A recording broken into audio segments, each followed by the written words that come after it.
But you see then, once we are up against this possibility that the distinction between what we do and what happens to us is obliterated. And therefore we would say with Hindus and Buddhists that if I run into a catastrophe, it is my karma. You see, that means far more than that it is a punishment for something I did wrong in the past. That is a legalistic view of karma. But a naturalistic or organic view of karma is, in fact, that what happens to me is what I do. And that in a certain sense, I want what happens to me. We can use want, notice how we use this word. It means to desire and it means to lack or to need. We say to somebody, you're wanting, you're deficient in something that you need. So it's rather alarming, really, when you consider it, that you always get what you want, invariably. Even though you may think that it's entirely opposed to your wishes. But if it's your karma, everything that happens to you, put it in another way, everything that comes to you is a return to you of what goes out of you. Yes, obviously, that's absurd. If you confine the definition of yourself to your voluntary, conscious behavior. That's a ridiculous definition of oneself. Oneself, by any stretch of the imagination, must involve far more than the conscious and voluntary aspects of our behavior. And if we see that it involves intimately and inescapably the behavior of what we call the other, the not-self, the environment, and see that these two are moving together like the two sides of the snake when it swims, then you get a very curious feeling. You have to be careful of it if you've got a Western background. Because, and this is what happens to a lot of people who play around with psychedelic chemicals, there are many, many cases of inflation among these people. That is to say, when you get this sensation that the two sides of the world, the inside and the outside, are moving together, you may think, I am ruling it. I am God in the Western sense of the word. Therefore, your ego, instead of being, as it were, integrated and transcended with all this process, merely assumes vast dimensions, has megalomania, is blown up by the mystical experience. And so you get the holier-than-thou people going around who seem to think that they're above all human conventions and have no obligations to anyone or anything because they're divine and they can do as they damn please. What they haven't realized is that doing as you will isn't a new kind of behavior that you suddenly put on and say, from now on I'm going to go around doing as I will. You have to realize first that that's what you've always been doing. And you could look at this from a very simple point of view. It's not a complete point of view. But you can say, well, now what about the people who did good and who did the things that they didn't want to do? You know, everybody's mother said to us, darling, sometimes we have to do things we don't like. Well, what about that? Well, you can always say, the kid obeyed the mother and did the thing that it didn't like because that was the better part of wisdom. In other words, if it hadn't done that, something worse would have happened. And we choose the lesser of two evils. And when you find yourself in a situation where you have to choose the lesser of two evils, then you say, I want out of here. And you take the easiest way. You take the line of least resistance. So that's your doing. Now, you can pursue that more profoundly when you stop thinking about human behavior as something that responds to the compulsion of an environment. And you can get out of that when you see the behavior of the environment as an essential aspect of you. So it isn't, as it were, the environment starting something, which you are therefore compelled to follow. It's the whole system moving together. So then, you get in the state of liberated or mystical consciousness, you very often feel that a hill is lifting you up as you walk up it.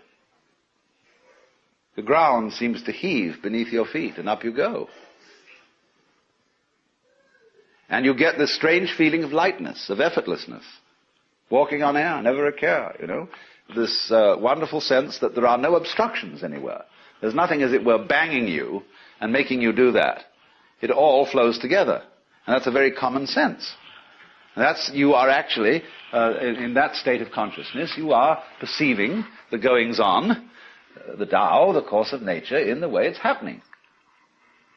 But in the ordinary way, you've been conditioned to resist it, to fight it, and to use those sensations of resistance to create a sensory basis for what you describe as the ego. The ego, in practice, is a sense of strain.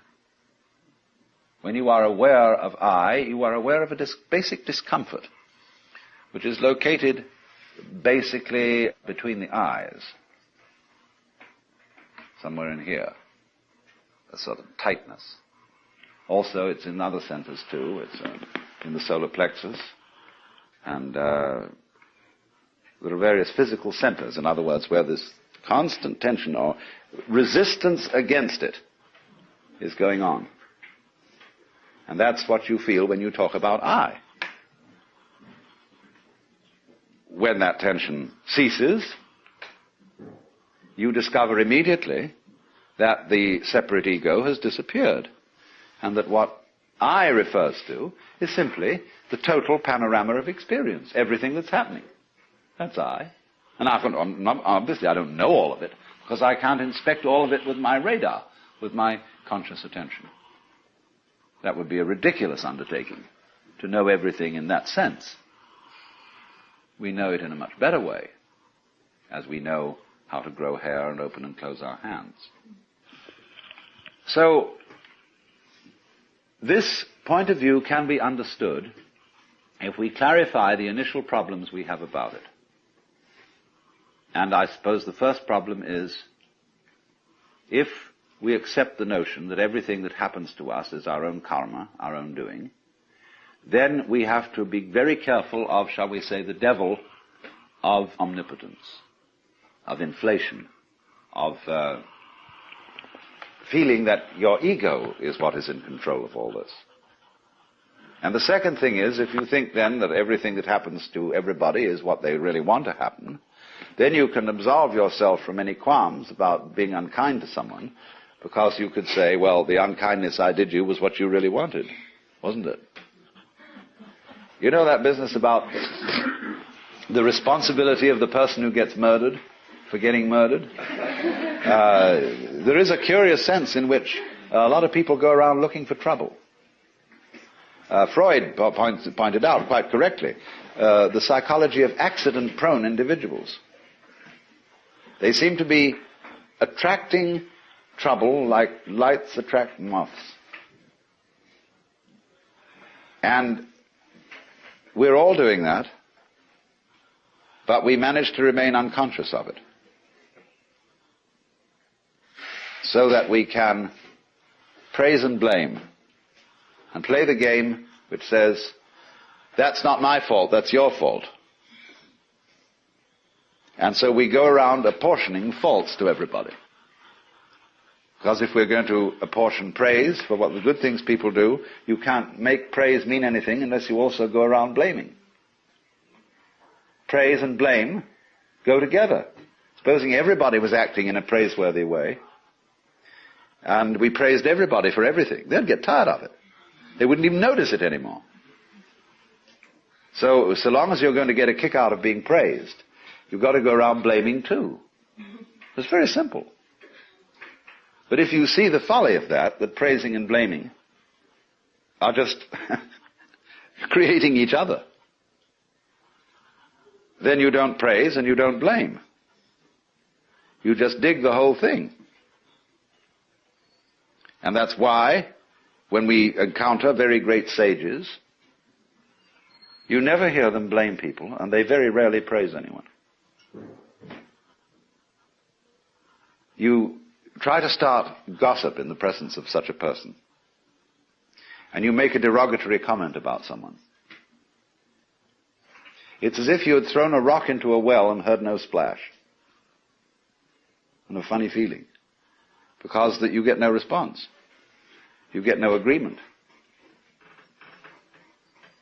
And if you praise somebody, there's also likely nothing to be said, except perhaps some remark that, of course, you're praising the beloved in all its manifestations. And this disconcerts some people terribly. I've always noticed that real sages never gossip, never criticize persons. And because they understand so well. The French saying, tout comprendre, c'est tout pardonner, to understand all is to forgive all, is so true if you are experienced in just the ordinary way of dealing with human problems. If you've been a counselor or psychotherapist or minister or anything like that, you very soon get to realize how vastly complicated people are, and to see that they really are in the messes they're in, not because of anything, but that's the way it is. And you stop blaming people, and because you don't blame people, you have open ears, and people come and seek your advice. Because they don't want to come to someone who's a counselor who will bawl them out. It's like dentists who simply accept the fact that people really don't take care of their teeth, and realize that the job of a dentist is precisely to look after people who can't be bothered to take care of their teeth. That's why he's in business. So a good dentist doesn't bawl his patients out because they didn't do this, that, and the other. Just accept it. Same with doctors. They know perfectly well that nobody's going to live by the rules of health. And they're very vague as to what they are. And, there's every kind of theory about how you ought to live and what is healthy, but they change in fashion. And you ought to eat this kind of diet in 1921. But by the time it's 1930, they've changed their ideas altogether. And by the time it's 1960, it's back again to a mixture between 1921 and 1894. Something like that. You see, it's always changing. So while the rules are not so... You see, if they were all absurd, it would be easy. But they're not all absurd. There's some truth in it, always. But nobody's ever quite sure.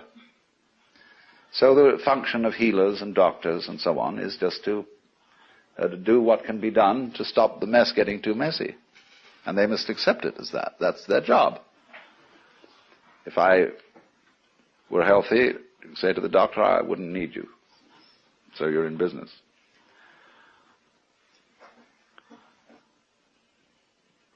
Now, what about it then? We have difficulty in seeing this mutuality of our relationship to the rest of the world because it's contrary to common sense, contrary to the way we've been brought up. And therefore we have what I would call an initial intellectual block to understanding it, quite apart from any emotional blocks or anything of that kind. But obviously, we must overcome that intellectual block if we're going to go any further and actually realize and feel this way of life's working in this relationship between what you do and what happens to you.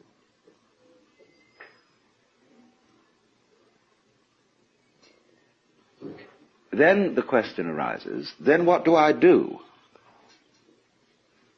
Do I go around saying to myself, all this that's happening to you is what I wanted. I am inside and outside. I am the subjective and I am the objective. And I mean to go around thinking thoughts about this, so as it were to talk yourself into this way of feeling. Well, that's very superficial. Because this new sense of relationship to nature is something much more than an idea. See, ecologists and physicists have the idea that this is so. But they, mostly in their private life and in their ordinary human behavior, are just like other people who don't feel it and who feel themselves in a Newtonian billiards game, even though they've gone on to quantum mechanics. So that there may be a transition from our ordinary way of feeling how things go on to the new way, we have to do something other than think. Because actually thinking is causing the trouble. It is by thinking that we divide the world into separate events and separate things. That is calculus. And Ananda Kumaraswamy once described the life of the liberated being as a perpetual, uncalculated life in the present. And you say, wow, I don't think I could do that. That saying of Jesus in the Sermon on the Mount, be not anxious for the morrow, the uncalculated life. If God so clothe the grass of the field, will he not much more clothe you, faithless ones? And I've never met a preacher yet who would really take that up. They all say, well, of course, that's too hard a saying for most of us. It's not practical. Everybody has to take thought for the morrow and calculate. Well, at this point, people can go in two directions. There's one class of people who will say, all right, let's live the uncalculated life. Let's not make any plans.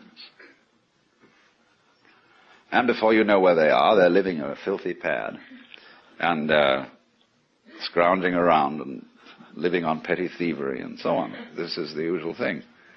This is got into it the wrong way. The first thing to do is, just as I said,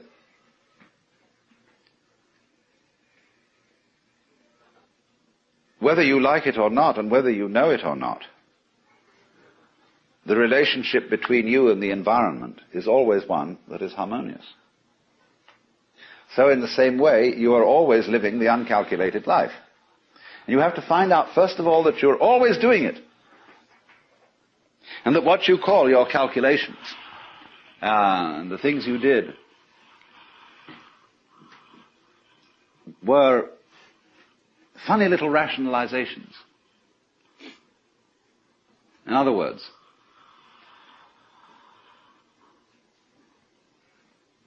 your ego has about as much control over what goes on as a child sitting next to its father in a car with a plastic steering wheel that is turning the car the way Daddy drives it.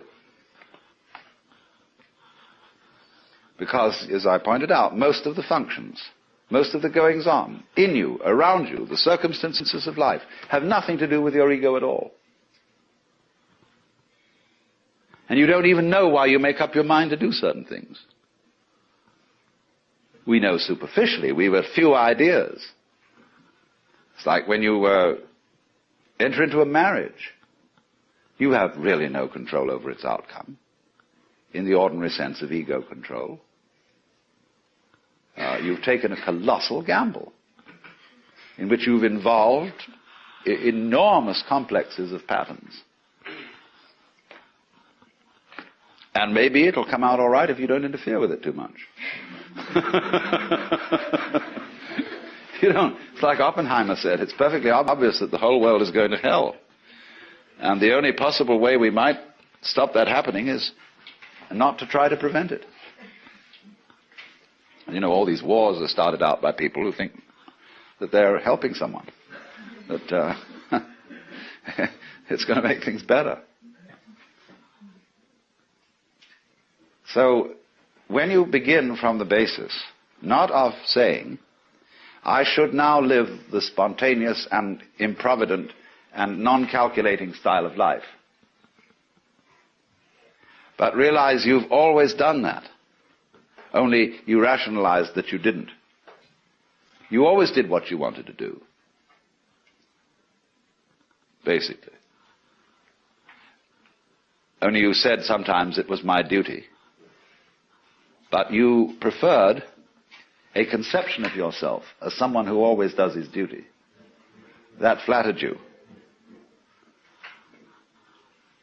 And so you were still following your own way. Now the first thing then is to see that that's what's happening.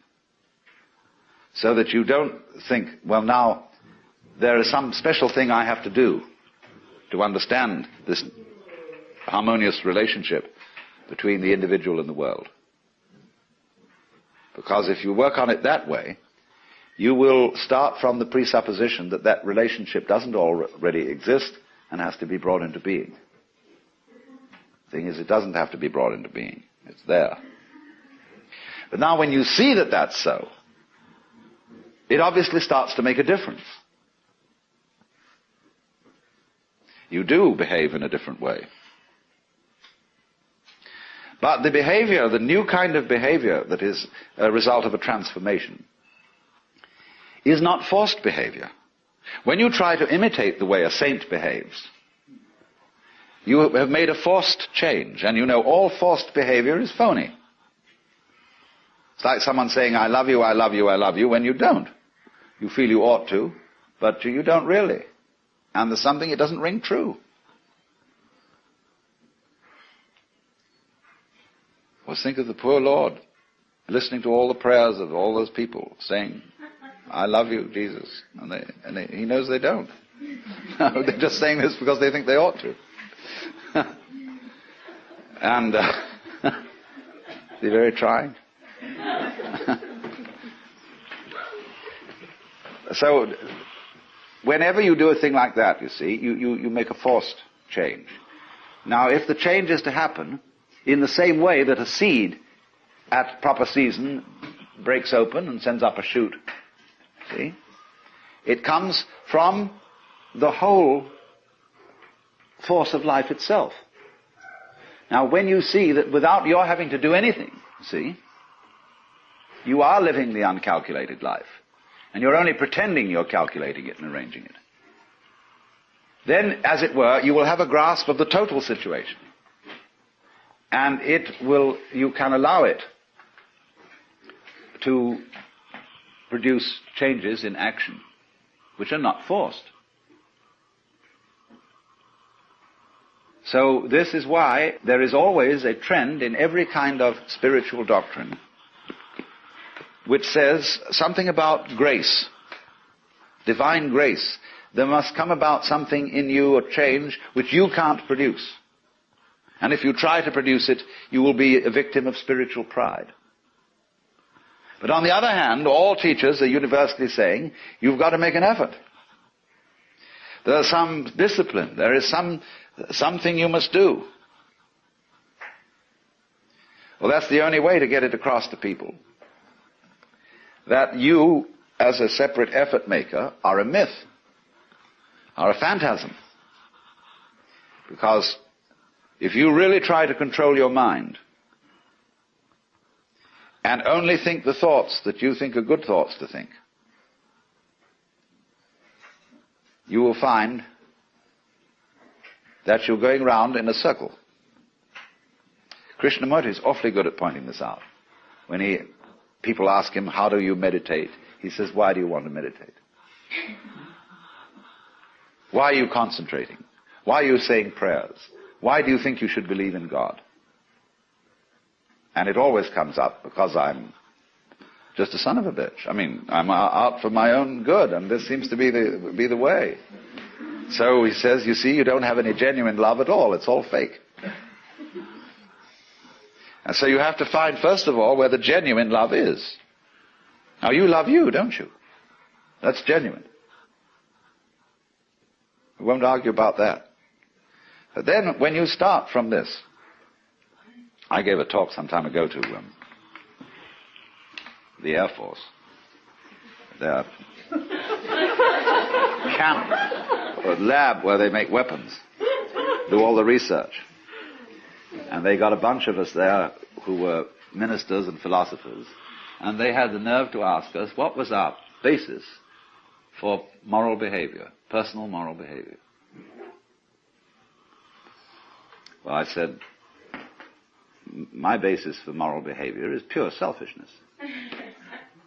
And I'm talking, after all, to realistic people here, and I don't think we need to be sentimental and beat about the bush. After all, you're all warriors and fighters and so on, and you know how rough things are. So I'm going to say to you frankly, I'm out for me. But of course, I don't do it in a tactless way. I don't go around and hit people over the head and say, give me this, give me that. I'm much more subtle. I say, good manners and please and how nice you all are and so on, and finally people feel massaged psychologically into a state where they'll give. But then I said after that there's some things that bother me. The first one is, if I love me, what do I want?